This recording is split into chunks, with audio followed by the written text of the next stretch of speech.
Hello, good morning students, नमस्ते। CC online क्लासों में एक बार फिर आपका स्वागत है।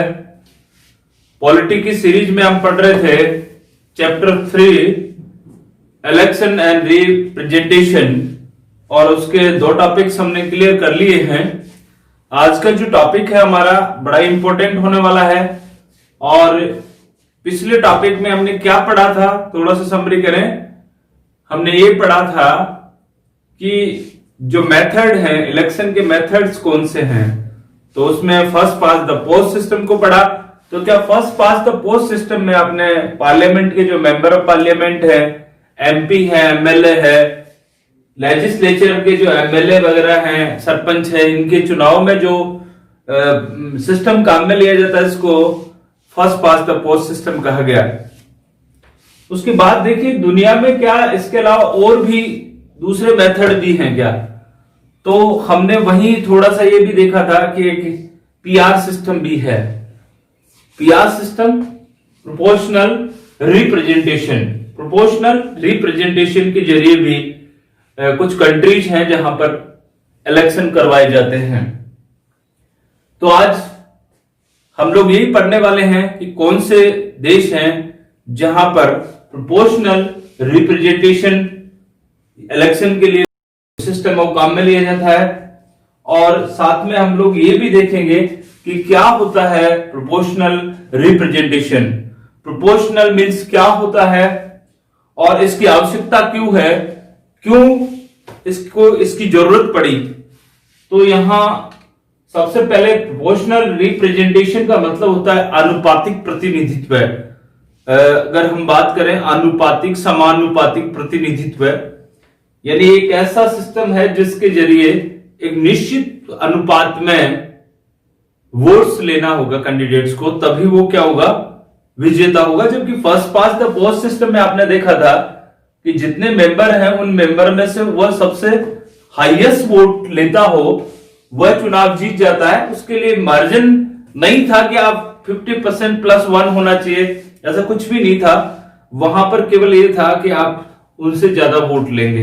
और उसका हमने जो हमारे जो लोकसभा के चुनाव थे उनका देखा था। 1984 का जो चुनाव हुआ था उसमें देखा कि कांग्रेस पार्टी ने 48% क्या लिया, वोट्स लिया, लेकिन सीट कितना लिया, 415 सीट्स उसने प्राप्त। तो ये जो बात थी उसमें ये आया कि कहीं ना कहीं जो बाकी जो लोग थे उनके खिलाफ थे, उनके वोटर्स वहां काम में नहीं आए। तो यहां आज जो प्रोपोर्शनल रिप्रेजेंटेशन है उसमें प्रोपोर्शनल की बात करी गई है। और वो प्रोपोर्शनल क्या है, देखिए प्रोपोर्शनल क्या है। प्रोपोर्शनल किस बात का प्रोपोर्शनल, वोट्स का प्रोपोर्शनल, यानी वोट्स का अनुपात में सीट मिलेंगी यहां। तो बड़ा इंटरेस्टिंग है। इन दिस देखिए, in this system party gets a same proportional of system of seat according to the proportional of votes. ये सिस्टम क्या कहता है, इस सिस्टम के अंतर्गत ये बात करी गई है कि ये सिस्टम पार्टी जो प्रोपोर्शनल सीट जो आती है उसके पास में जिस प्रोपोर्शनल से वो वोट लेता है उस वोट के अनुपात में ही उससे क्या मिलती है, सीट मिलती है। जैसे उसने 48% उसने क्या प्राप्त किया, वोट्स प्राप्त किया, तो उसके अनुपात में जो सीट्स मिलेंगी, प्रोपोर्शनल में जो सीट मिलेंगी वो 48 सीट मिलेंगी। यानी मान लीजिए 100 सीट हैं। ऐसा प्रोपोर्शनल सिस्टम होता है। तो in this system party gets a same proportional of system of seats according to the proportional of votes. जिस अनुपात में सीट प्राप्त, जिस अनुपात में वोट्स प्राप्त करती हैं उसी के अनुपात में क्या प्राप्त होती हैं, सीट्स प्राप्त होती हैं। ये सिस्टम क्या कहलाता है, प्रोपोर्शनल रिप्रेजेंटेशन, समानुपाती जिसको आप लोग कह सकते हैं। तो अब इसमें भी क्या है, इसके भी कुछ टाइप्स बताए गए हैं। तो उसमें 2 वेरिएंट है। 2 वेरिएंट कौन कौन से हैं, देखिए 2 वेरिएंट्स की बात करी गई है यहां। 2 वेरिएंट्स तो 2 प्रकार से हैं। तो एक तो हम बात करेंगे इजराइल एंड नीदरलैंड्स। इजराइल और नीदरलैंड्स में इस सिस्टम को अपनाया गया। और दूसरा जो है वो है अर्जेंटीना एंड पुर्तगाल। इन दो में इसी सिस्टम को अपनाया गया, लेकिन इसके भी 2 वेरिएंट हैं। 2 वेरिएंट में पहले हम लेते हैं कि इजराइल और नीदरलैंड्स में जो आपका प्रोपोर्शनल एंड रिप्रेजेंटेशन जो अपनाया गया मेथड वो कैसे काम करता है। तो देखिए यहां the entire country is as one constitution constituency, यानी पूरे जो देश है उस पूरे देश को किस में बांट दिया जाता है, एक कॉन्स्टेंसी में बांट दिया जाता है। जैसे ये पूरा देश है, इस पूरे देश में एक ही कॉन्स्टेंसी होगी, यानी निर्वाचन क्षेत्र एक ही होगा, और इस निर्वाचन क्षेत्र में पूरे देश को एक निर्वाचन क्षेत्र यानी एक ही जनरल इलेक्शन होगा पूरे देश का। जैसे अभी आप लोग देखिए हमारे जो the first past the post system था, जैसे इंडिया है, इंडिया को हमने 443 किसमें कॉन्स्टिट्यूंसी में बांटा हुआ है, यानी 543 निर्वाचन क्षेत्र बनाए हैं इसके, और उनमें से एक एक कैंडिडेट चूज होता है first past the post system में। लेकिन जो इजराइल और नीदरलैंड ने जो प्रोपोर्शनल का जो तरीका अपनाया है वो the entire countries in as one constituency, पूरे देश को एक निर्वाचन क्षेत्र कॉन्स्टिट्यूंसी में बांट दिया जाता है।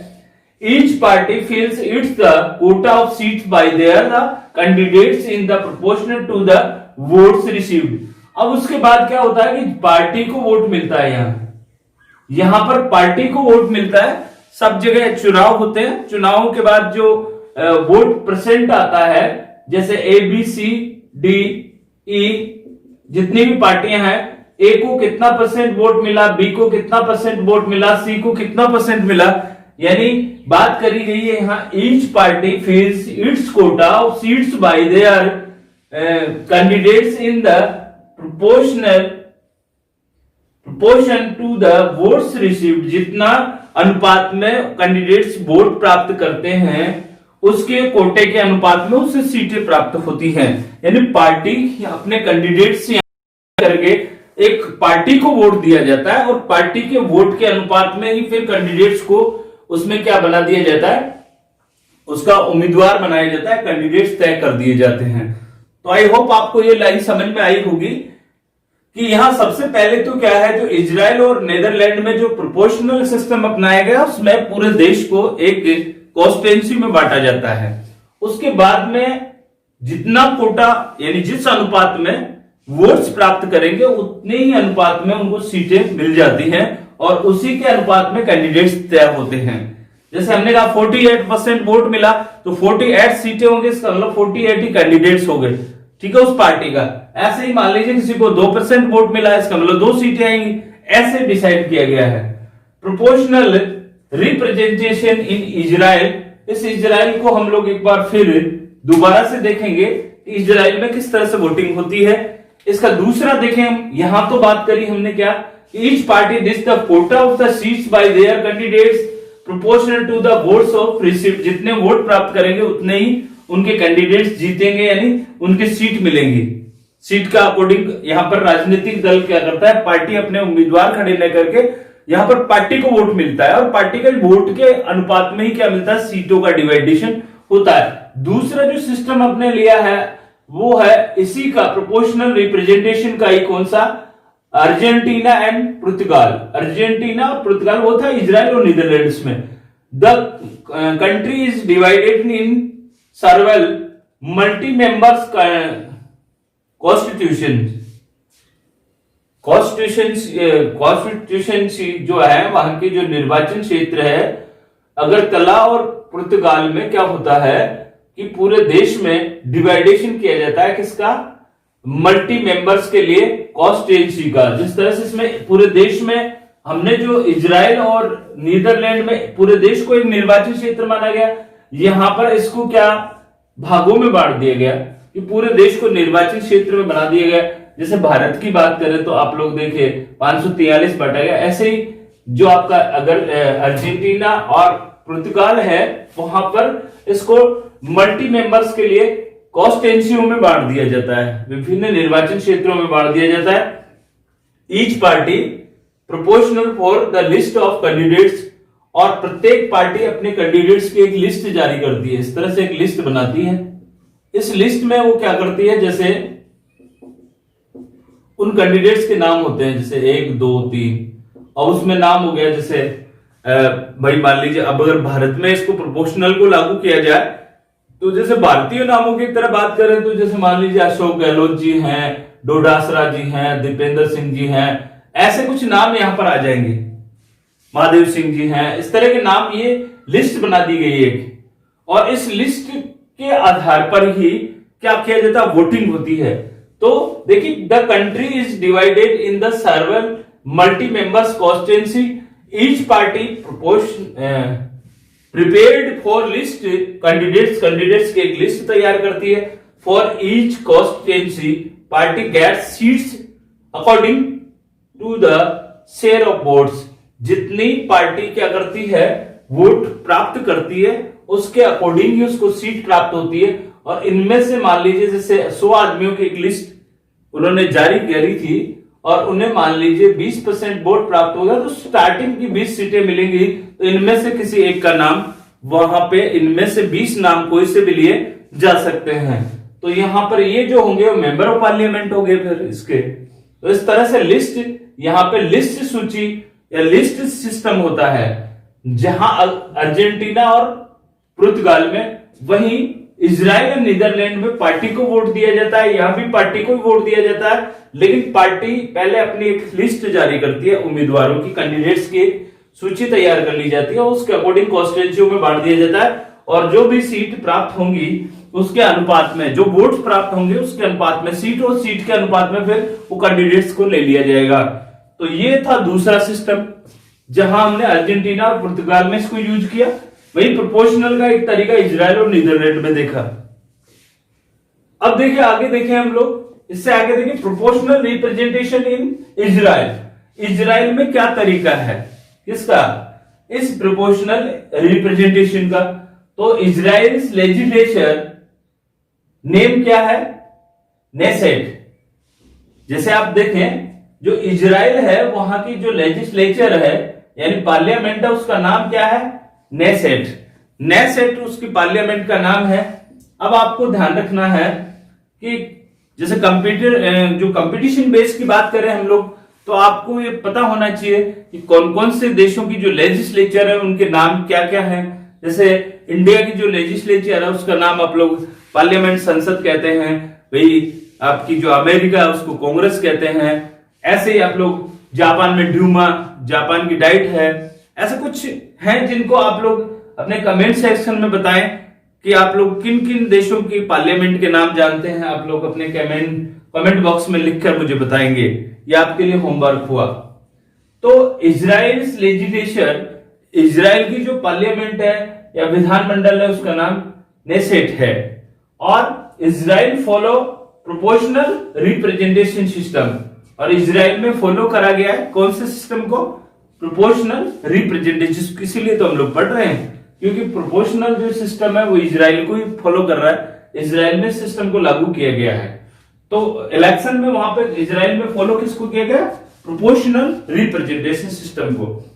Election take place every 4 years, और यहां पर प्रत्येक 4 वर्ष में चुनाव होते हैं।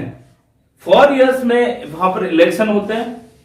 Election tax palace in every 4 year में वहां पे चुनाव होते हैं, यानी वहां का जो टेन्योर है वो 4 ईयर है। ऐसे कौन से देश हैं और अन्य कौन सा देश है जो जिनका टेन्योर 4 ईयर है। तो आपके लिए भी एक ये होमवर्क हो गया, आप देखें। इतना आपको हिंट देता हूं मैं कि अभी अभी हाल ही में वहां पे चुनाव हुए हैं, और वो दुनिया का सबसे पावरफुल देश है।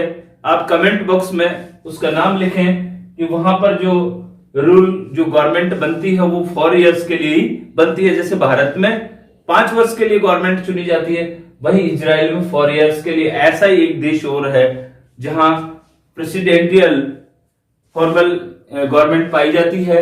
इतना और हिंट ले लीजिए आप, तो आप कमेंट बॉक्स में जरूर लिखें। अब मैं चेक करूं कि आप लोगों ने ऐसा लिखा है या आपकी जानकारी अच्छी है। देखिए आगे, every party declare A list of the candidates. प्रत्येक पार्टी डिक्लेयर करती है अपनी एक लिस्ट, बट परंतु voters vote for the party, लेकिन वोटर्स पार्टी को वोट देते हैं, and not for the candidates, candidates को वोट नहीं दिया जाता। लिस्ट वो जारी जरूर करती है लेकिन उस कैंडिडेट्स की, लेकिन यहां पर जो प्रोपोर्शनल जो सिस्टम बनाया गया है, उस प्रोपोर्शनल सिस्टम में जो वोटर्स हैं वो वोट किसको देते हैं, पार्टी को वोट देते हैं, not for the candidates, candidates को वोट नहीं दिया जाता। आगे देखें, a party gets seat in the legislature in the proportional to the votes polled by it, और जो पार्टी जितना परसेंट वोट लेगी लेजिस्लेचर में, उसी की उतने ही क्या होंगी, सीट्स होंगी, उतनी सीट वो एजवर करेगा, यानी उसकी सीटें उतनी होंगी, जितना परसेंट वो वोट लेगा उतना उसका प्रतिनिधित्व एक पार्टी को मिल पाएगा। तो ये सिस्टम था इजराइल एंड नीदरलैंड में, जिसमें आपने मोटा मोटा बात करें तो उसकी संसद जो है लेजिस्लेचर है, पार्लियामेंट जो है उसका नाम है नेसेट, और यहां पर जो सिस्टम को अपनाया गया है वो है प्रोपोर्शनल रिप्रेजेंटेशन, और इलेक्शन जो टैक्स किया जाता है वो एवरी 4 इयर्स के लिए होता है, और लिस्ट जारी जरूर होती है, लेकिन वोट जो दिया जाता है वो पार्टी को दिया जाता है, और पार्टी को जितना वोट मिलता है उतना ही उसका शेयर होता है किसमें, सीट्स में, पार्लियामेंट में, ठीक है, लेजिस्लेचर में। आगे देखिए, हम बात करें कि इसका जो आपका जो इजराइल है उसमें आपकी बुक में उसको दिया गया है, पूरा उसका लिस्टेड किया गया है, और a party must get a minimum 3.25% votes to be eligibility to get seats in their legislature, और प्रत्येक पार्टी के लिए ये अनिवार्य है कि उसे मिनिमम जो वोट परसेंट है वो 3.25% उसको मिलना चाहिए, तभी वह इसके लिए योग्य है। लेजिस्लेचर में उसको सीट तभी मिल सकती है, एक न्यूनतम क्या लिख दिया कि इतना तो उसको मिलना ही चाहिए, मिनिमम कोटा फिक्स कर दिया 3.25%। This often leads to the multi party coalition governments, coalition governments, देखिए कोलिशन गवर्नमेंट्स, दिस ऑफन, इसी तरह से हम देखते हैं कि गठबंधन नुमा सरकारें वहां बन रही हैं, क्योंकि आप देखें जैसे किसी को 2% या 3 पॉइंट कुछ परसेंट से ज्यादा वोट मिलेगा, इसका मतलब वो सीट लेगा, तो वहां पे प्रतिनिधित्व जो मिलता है वो लगभग सभी पार्टियों को मिल जाता है, ज्यादा से ज्यादा जो छोटी पार्टियां हैं उनको भी इसमें बेनिफिट्स हो जाता है, और उन्हें भी। तो इस तरह से जो गवर्नमेंट बनती है वो बहु शासन व्यवस्था वाली बहुदलीय सरकारें बनती हैं, यानी गठबंधन सरकारें बनती है, कोलिशन गवर्नमेंट बनती हैं। और इसका एग्जाम्पल दिया गया है आपका इलेक्शन जो इजराइल में हुआ है, जो 2015 में जो इलेक्शन हुआ उसका आपकी बुक्स में, एनसीईआरटी की बुक्स में उसमें दिया हुआ है। इसके साथ ही में आपका एक होमवर्क और देते हैं हम लोग, इजराइल में जो हेड ऑफ गवर्नमेंट है वो इस समय कौन है, यानी वहां के पीएम कौन है, आपको अपने कमेंट बॉक्स में से बताना है। आज के लिए आज की क्लास में इतना ही, मिलते हैं अगली क्लास में कि इंडिया में प्रोपोर्शनल रिप्रेजेंटेशन होता है या नहीं होता, होता है तो कौन से चुनाव में होता है। The first was the post system हमने पढ़ लिया, अब किन किन के चुनाव होते हैं आप लोग थोड़ा सा सपोज करें कि कौन लोग बच गए, जो बच गए वो लोग किससे आएंगे, प्रोपोर्शनल रिप्रेजेंटेशन से आएंगे। अगली क्लास में हम लोग इसी के बारे में डिस्कस करेंगे। Thank you very much.